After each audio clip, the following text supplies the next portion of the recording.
नमस्कार मेरे युवा साथियों, कैसे हैं आप सब। आशा करता हूं आप सभी स्वस्थ और प्रसन्न होंगे तथा लगातार सीख रहे होंगे। मैं Prem, assistant professor, PSMPG college, geography department Kannauj, आपका स्वागत करता हूं अपने यूट्यूब चैनल लर्न ज्योग्राफी में। दोस्तों, इससे पहले वाले वीडियो में हमने बात की थी कि ज्वार भाटा क्या होता है, ज्वार भाटा कितने प्रकार के होते हैं और उनका महत्व क्या होता है। साथ ही साथ हमने देखा था ज्वार भाटा की उत्पत्ति से संबंधित जो सिद्धांत दिए गए हैं उनके बारे में भी हमने चर्चा की थी। ठीक है दोस्तों, तो आज का वीडियो हम शुरू करते हैं जिसका नाम है महासागरीय मंडल यानी ओशैनिक जोन। इस वीडियो से संबंधित जो PDF है इंग्लिश और हिंदी दोनों में मैं डिस्क्रिप्शन बॉक्स में दे दूंगा, वहां से आप जा कर के आराम से PDF डाउनलोड कर सकते हैं। तो चलिए शुरू करते हैं आज का लेक्चर। अब तक ज्ञात ग्रहों में पृथ्वी एकमात्र ऐसा ग्रह है जहां जल द्रव अवस्था में उपलब्ध है। जल की उपस्थिति के कारण ही पृथ्वी पर जीवन की उत्पत्ति संभव हुई है। ठीक है, ग्रह आपको पता है कि हमारे सौरमंडल में 8 ग्रह हैं, जिनमें से पृथ्वी भी एक ग्रह है। और यानी कि 8 को अगर हम पृथ्वी को हटा दें तो बचेंगे 7 ग्रह आपके। यानी कि 7 ग्रहों पर जो जल है वो द्रव अवस्था में नहीं है। वो किस अवस्था में है, ठोस में है या गैस अवस्था में है। ठीक है दोस्तों, पृथ्वी के कुल जल का लगभग 97% भाग महासागर पृथ्वी के कुल जल का लगभग 97% भाग महासागरों में पाया जाता है। यानी कि अगर जो पृथ्वी पर कुल जल उपलब्ध है, अगर उसे हम 100% मान लें तो कितने प्रतिशत, 97% भाग महासागरों में है। और यहाँ आपको ये भी पता है कि संपूर्ण पृथ्वी पर 71% भाग पर जल है और 29% भाग पर स्थल है। ये भी आपको पता रखना है। ठीक है, आगे देखते हैं। महासागर न केवल क्षैतिज रूप से बल्कि ऊर्ध्वाधर यानी कि ऊर्ध्वाधर का मतलब वर्टिकल यानी कि लंबवत रूप में भी असीम गहराई तक विस्तृत हैं। महासागरों की औसत गहराई लगभग 12,100 फीट या 3800 मीटर है। ये आप याद रखेंगे क्योंकि ये क्वेश्चन पूछा जा चुका है कि महासागरों की औसत गहराई कितनी है, तो 3800 मीटर है। ठीक है दोस्तों, और सर्वाधिक गहराई जो है वो मेरियाना गल्फ यानी कि मेरियाना ट्रेंच की है, जो कितनी है, 11,088 मीटर है। यानी कि लगभग 11 किलोमीटर के बराबर है मेरियाना ट्रेंच की गहराई। ठीक है दोस्तों, एटलस पर आप इन लोकेशनों को देखते रहा करिए। जैसे मेरियाना ट्रेंच है तो आप देखिए कि मेरियाना ट्रेंच कहाँ पर है और उसे हाईलाइट करिए। ठीक है दोस्तों, अब देखते हैं कि क्या महासागरीय मंडल यानी कि महासागरीय मंडल क्या है, इसे हम देखते हैं। वास्तव में महासागरों में गहराई में जाने पर जलीय भाग में प्रकाश की उपलब्धता, तापमान, दबाव, ऑक्सीजन, खनिज पोषक तत्वों के आधार पर भिन्नता पाई जाती है। यानी कि महासागर में अगर हम तल से, मान लीजिए तल है, तल से अगर तली तक जाते हैं तो किन किन में अंतर होता है, प्रकाश की उपलब्धता में, तापमान में, दबाव, ऑक्सीजन और खनिज पोषक तत्वों के आधार पर इनमें भिन्नता पाई जाती है। ठीक है, तो इन्हीं उपयुक्त विशेषताओं के कारण ही विभिन्न गहराई पर भिन्न भिन्न जीव जंतु और पादप भी पाए जाएंगे। जाहिर सी बात है कि जब ये सारी भिन्न होंगी चीज़ें तो इन पे जो निर्भर जीव जंतु हैं और पादप हैं उनमें भी भिन्नता पाई जाएगी। ठीक है दोस्तों, इस प्रकार गहराई में जाने पर पाई जाने वाली विविधता के आधार पर, किस आधार पर, जैसे जैसे हम गहराई पर जाते हैं तो पाई जाने वाली विविधता के आधार पर वैज्ञानिकों द्वारा महासागरों को मुख्य रूप से 5 परतों या 5 मंडलों में विभाजित किया गया है। ठीक है, आधार आप याद रखेंगे, विविधता, पाई जाने वाली विविधता के आधार पर वैज्ञानिकों ने कितने भागों में बांटा है, 5 भागों में। ठीक है, वस्तुतः इन्हीं परतों को महासागरीय मंडल कहा जाता है। महासागरीय मंडलों का विस्तार महासागरीय सतह से गहरे क्षेत्रों तक होता है जहां सूर्य का प्रकाश भी प्रवेश नहीं कर पाता है। ठीक है, आपको सतह और तली में हमेशा अंतर याद रखना है। मान लीजिए ये आपका महासागर भरा हुआ है तो जो सबसे ऊपर वाला भाग होगा जहां जल जहां तक है ये आपका सरफेस है। ठीक है, और सबसे नीचे वाला जो तली है आपकी वो आपकी बॉटम है, यानी कि ये तल है और ये तली है। ठीक है, तो ये भी आप याद रखेंगे। इन गहरे क्षेत्रों में कहाँ जहाँ सूर्य का प्रकाश भी नहीं पहुँच पाता, विचित्र, दिलचस्प व आकर्षक जीव पाए जाते हैं। गौरतलब है कि महासागरों में गहराई में जाने पर आश्चर्यजनक रूप से तापमान में कमी होती है तथा दबाव में वृद्धि होती है।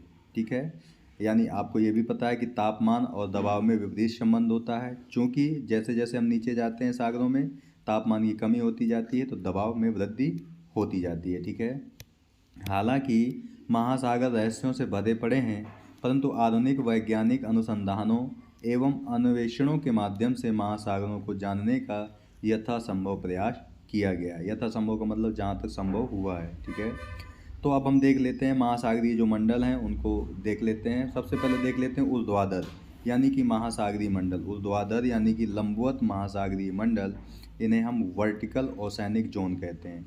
यानी कि सागर की सतह से लेकर तली तक जो मंडल पाए जाते हैं वही आपके ऊर्ध्वाधर मंडल होते हैं। तो कौन कौन से मंडल हैं उन्हें हम देख लेते हैं। जैसे आपका इपीपेलैजिक जोन यानी कि इपीपेलैजिक जोन, फोटिक जोन यानी प्रकाश मंडल, मीजोपेलेजिक जोन, बैथीपेलोजिक जोन, एबिसोपेलेजिक जोन तथा अप्रकाशित मंडल यानी एफोटिक जोन और हेडलपेलेजिक मंडल यानी कि हेडलपेलेजिक जोन। ठीक है, और इस डायग्राम के माध्यम से इन जोन को एक चित्र के माध्यम से दिखाया गया है आपको। ये आपका सबसे पहले है एपेलिजिक जोन दिखाया गया है, फिर मेसोपेलेजिक है, फिर बैथीपेलेजिक है, फिर एबिशल पेलेजिक है और फिर हेडलपेलेजिक है। ठीक है, इन्हें आपको याद करने में थोड़ा कठिनाई होगी, लेकिन अगर आप ट्रिक के माध्यम से भी याद करना चाहें तो इसे अपने अनुसार ट्रिक बना करके याद कर सकते हैं। इनमें आप पहला पहला अक्षर ले सकते हैं, जैसे ई ले लिया, एम, बी, ए, एच। ठीक है, तो EMBH ऐसे करके आप याद कर सकते हैं तो आपको आसानी से याद हो जाएंगे। ठीक है, आगे देखते हैं हम। सबसे पहले बात करते हैं एपीपेलेजिक जोन की। एपीपेलेजिक मंडल। ठीक है, इसका विस्तार महासागरीय सतह से 200 मीटर की गहराई तक पाया जाता है। गहराई हमें मिल गई कितनी, 200 मीटर। ठीक है, इसके बाद इस मंडल में सर्वाधिक दृश्य प्रकाश प्रवेश करता है। दृश्य प्रकाश का मतलब है जो जल में प्रवेश करता है वो दृश्य प्रकाश होता है। ठीक है, तथा ऊष्मन भी अधिक होता है, यानी गहराई 200 मीटर है, दृश्य प्रकाश प्रवेश करता है, ऊष्मन अधिक होती है। इसमें गहराई बढ़ने के साथ कमी आती जाती है, यानी ऊष्मन में गहराई बढ़ने के साथ कमी आती जाती है। दृश्य प्रकाश की उपस्थिति के कारण ही द सनलाइट जोन भी कहते हैं, यानी कि इसे प्रकाश मंडल भी कहते हैं। क्यों? प्रकाश की उपस्थिति के कारण। फाइटोप्लैंक्टन और ज़ूप्लैंक्टन के साथ अधिकांश सागरीय जीवन इसी मंडल में पाया जाता है। सागर में जो वनस्पतियां होती हैं उसे हम फाइटोप्लैंक्टन कहते हैं, और जो सागर में जीव होते हैं छोटे छोटे उन्हें हम ज़ूप्लैंक्टन कहते हैं। ठीक है, तो ये दोनों कहाँ पर पाए जाते हैं? एपीपेलेजिक जोन में ही पाए जाते हैं, इसी कारण इस मंडल में जीवन संभव होता है। ठीक है, आगे देखते हैं। समुद्री जीव फाइटोप्लैंक्टन का उपयोग भोजन के रूप में करते हैं। यहाँ प्रकाश संश्लेषण की प्रक्रिया संपन्न होने के कारण कुल ऑक्सीजन का लगभग आधा भाग फाइटोप्लैंक्टन के द्वारा ही वायुमंडल में अवमुक्त किया जाता है। ठीक है, यानी कि जो आपका प्रकाश मंडल है वहाँ पर आपका फाइटोप्लैंक्टन यानी कि ये वनस्पति पाई जाती है जो सूर्य के प्रकाश से प्रकाश संश्लेषण क्रिया विधि के माध्यम से ऑक्सीजन उत्पन्न करती है। ठीक है, अधिकांश मानवीय गतिविधियों जैसे मत्स्यन यानी मछली पकड़ना, समुद्री परिवहन आदि इस मंडल में संपन्न होता है। ठीक है दोस्तों, अगला मंडल है आपका मीजोपेलेजिक मंडल यानी मीजोपेलेजिक जोन, द ट्विलाइट जोन। ये आपको याद रखना है। एपीपेलेजिक जो था वो सनलाइट जोन था या फोटिक जोन भी कहते हैं। ये आपका ट्विलाइट जोन है, ये आपको याद रखना है। ठीक है, इसका विस्तार 200 मीटर से 1000 मीटर तक की गहराई तक होता है। ठीक है, इस मंडल में काफ़ी धुंधला प्रकाश, यहाँ धुंधला प्रकाश पहुँचता है, इसी कारण इसे ट्विलाइट जोन कहते हैं। यानी ट्विलाइट जोन क्यों कहते हैं? क्योंकि धुंधला प्रकाश पहुंचता है। व्हेल मछली जैसे बड़े जीव इसमें पाए जाते हैं, यानी बड़े बड़े जीव आपके इसी में रहते हैं, ट्विलाइट जोन में। इनमें विभिन्न विचित्र जीव पाए जाते हैं, जैसे ल्यूमिनीपोर्ट मछलियाँ, स्वॉर्डफिश, वाल्फ ईटीसी आदि पाए जाते हैं। ठीक है।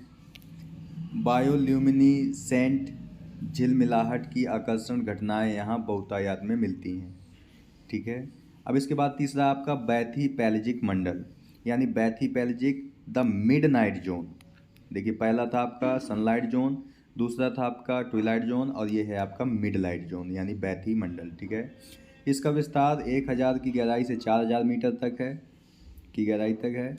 इस क्षेत्र में सूर्य के प्रकाश की अनुपस्थिति होती है, केवल कुछ जीव द्वारा दृश्य प्रकाश उत्सर्जन किया जाता है।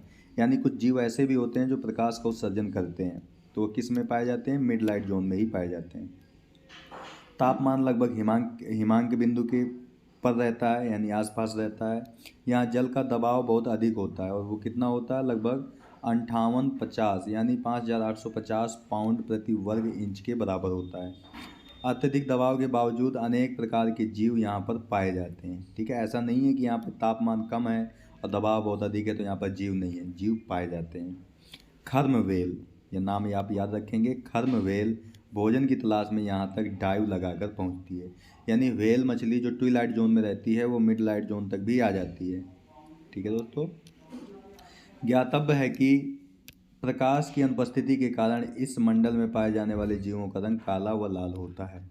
यानी कि जो प्रकृति में जो भी रंग बिरंगी चीज़ें आप देख रहे हैं वो किसके कारण देख रहे हैं? प्रकाश के कारण। और यहाँ पर प्रकाश है नहीं, तो यहाँ पे किस प्रकार के जीव आएंगे? काले और लाल। ठीक है। चौथा है आपका एबिशोपैलेजिक मंडल, द एबिशी। ठीक है। एबिशोपैलेजिक शब्द की उत्पत्ति ग्रीक भाषा से हुई है, जिसका शाब्दिक अर्थ होता है नो बॉटम। एबिशल का मतलब क्या होता है? ये ग्रीक भाषा का शब्द है जिसका अर्थ होता है नो बॉटम। ठीक है। इसे एबिसल जोन भी कहते हैं। एबिशोपैलेजिक जोन को एबिशल जोन भी कहते हैं। एबिशल प्लेन हमने जब महासागरीय नितल उच्चावच देख रहे थे तो उसमें भी देखा था। ठीक है। और इसका विस्तार 4000 मीटर से 6000 मीटर के मध्य पाया जाता है। ये आप गहराई हमेशा याद रखेंगे, 4000 से 6000 मीटर के मध्य। ठीक है। क्योंकि क्वेश्चन आपसे सीधे सीधे यहीं से बनता है। प्रकाश अनुपस्थित होता है, जाहिर सी बात है, जब मिडनाइट में नहीं था तो यहाँ भी नहीं हो सकता। इतनी गहराई पर बहुत कम जीव पाए जाते हैं, क्योंकि प्रकाश और भोजन की कमी होती है तो जीव नहीं पाए जा सकते। अधिकांश जीव आकशेरुकी जैसे बास्केट स्टार आदि, यानी कि यहाँ पर जो जीव पाए जाते हैं एबिशल में वो आकशेरुकी होते हैं, यानी उनमें हड्डी नहीं पाई जाती। आकशेरुकी का मतलब उनमें हड्डी नहीं पाई जाती। ठीक है। इसके बाद लास्ट है आपका हेडेलपैलेजिक मंडल, द ट्रेंच। ठीक है। इसे गर्त क्षेत्र भी कहते हैं, यानी हेडेलपैलेजिक जोन को गर्त क्षेत्र भी कहते हैं, ट्रेंच। ठीक है। महासागरीय बेसिन से नीचे होता है। ये जो महासागरीय बेसिन है उससे भी नीचे होता है। बेसिन का मतलब आपका ये मान लीजिए महासागरीय बेसिन है। ठीक है। तो ये आपका बेसिन हो गई पूरी, तो इससे भी नीचे जो ये क्षेत्र है ये आपका ट्रेंच है। यानी हेडेलपैलेजिक जोन जो है आपका वो महासागरीय बेसिन से भी नीचे होता है। इसका विस्तार 6000 मीटर से महासागरीय नितल की अधिकतम गहराई तक होता है। ये आपको याद रखना है। नितल की गहराई तक नहीं कह रहा है वो, 6000 मीटर से नितल की गहराई तक नहीं, नितल की अधिकतम गहराई तक होता है। ठीक है। यानी कि जो सबसे गहरा क्षेत्र होगा वहाँ तक इसका विस्तार होता है।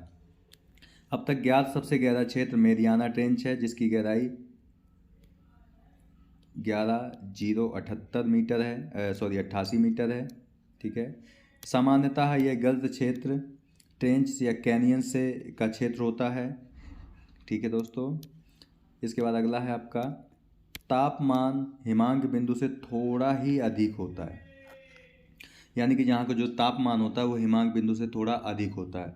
अब इसका ये कारण है क्योंकि अगर इतना नीचे है तो तापमान हमारा हिमांक से नीचे होना चाहिए, लेकिन अत्यधिक दबाव के कारण तापमान हिमांक से नीचे नहीं पहुँच पाता है। दबाव अविश्वसनीय रूप से प्रति वर्ग इंच 8 टन होता है, यानी कि 1 वर्ग अगर इंच आप क्षेत्रफल लेंगे तो उसमें कितना दबाव होगा? 8 टन के बराबर होगा।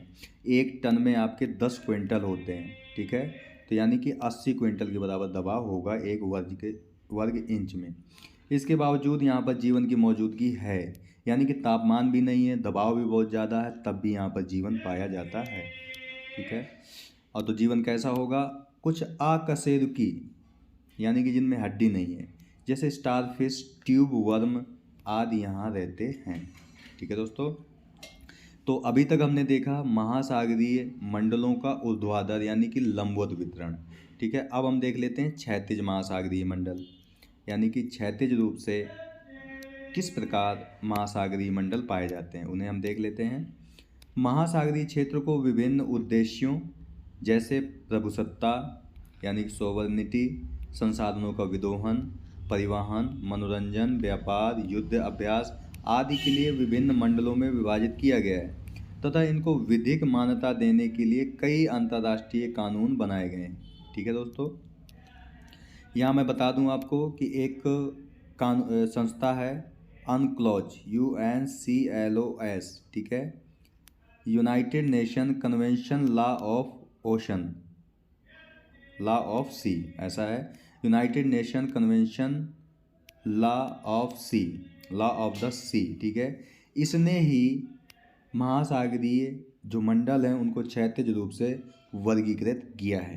ठीक है दोस्तों।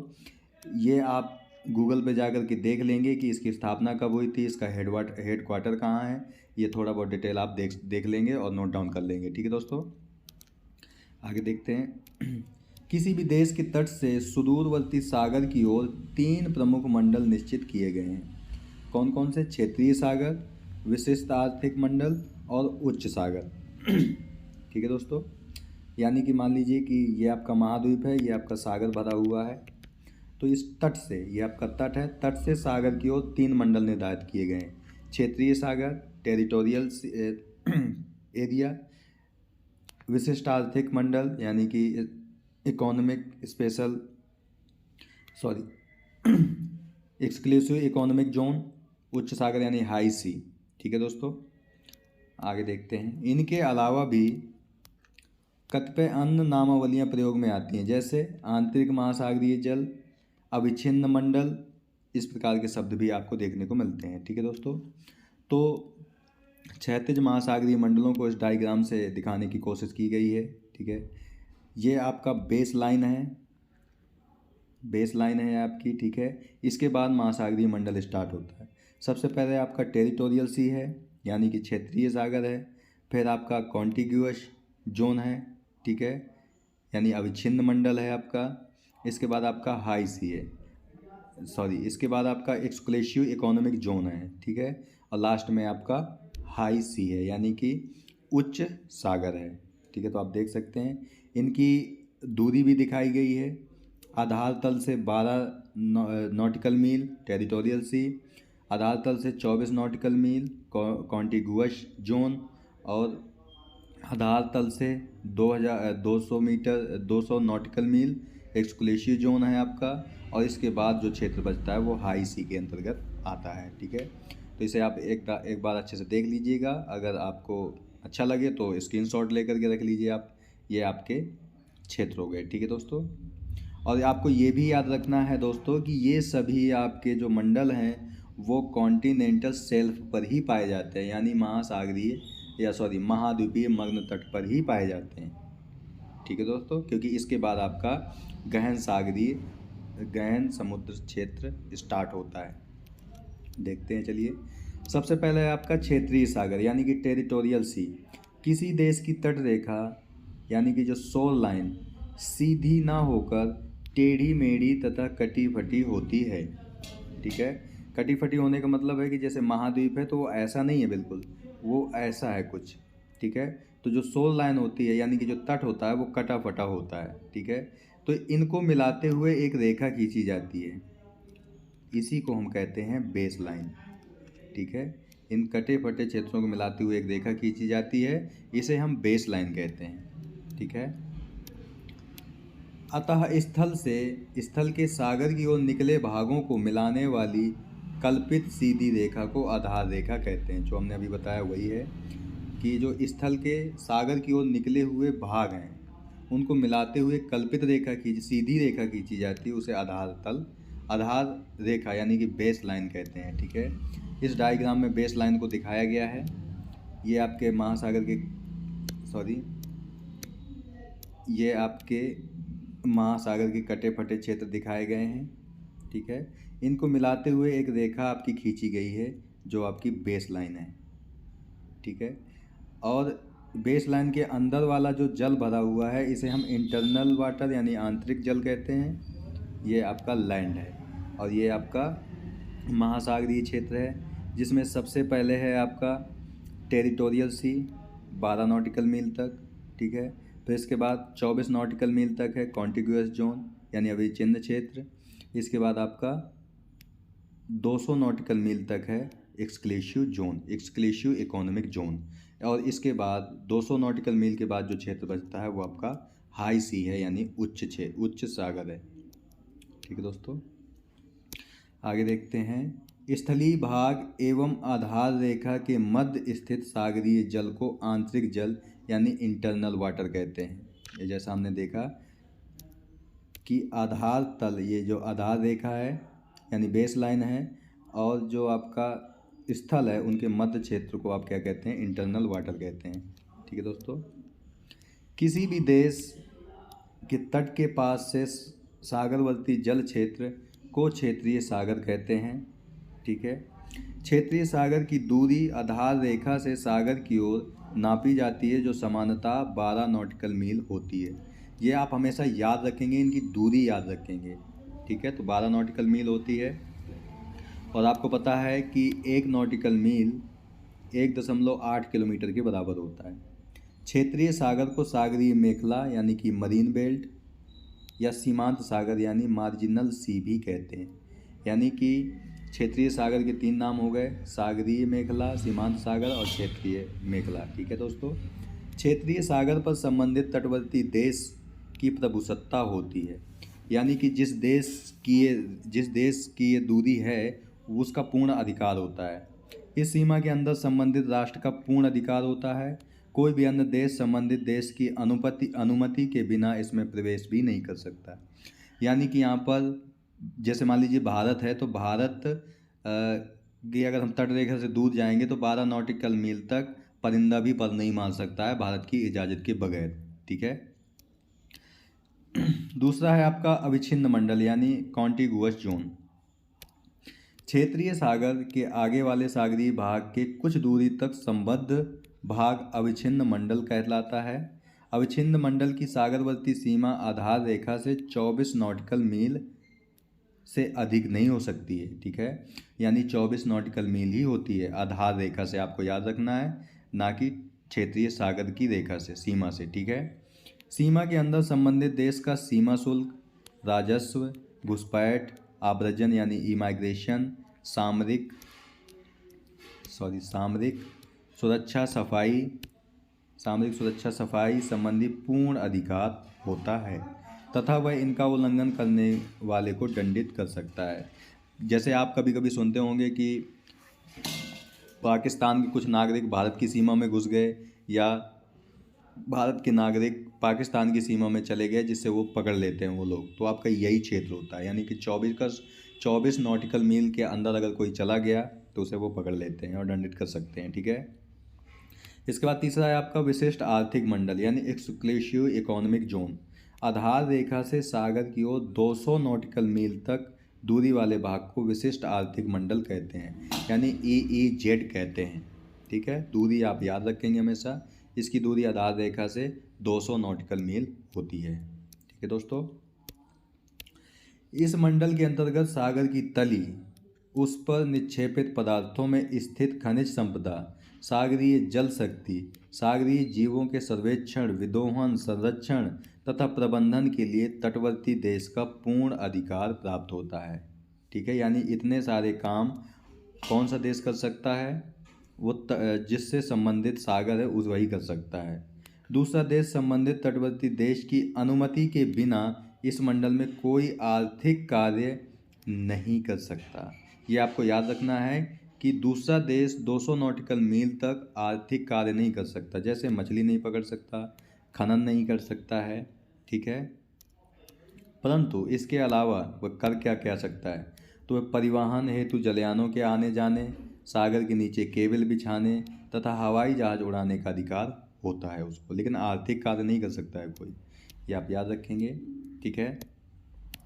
ज्ञातव्य है कि इन्हें यह अधिकार क्षेत्रीय सागर की सागरवर्ती सीमा के बाहर ही होता है, यानी कि क्षेत्रीय सागर के अंदर ये केबल भी नहीं बिछा सकते अनुमति के बिना, ठीक है।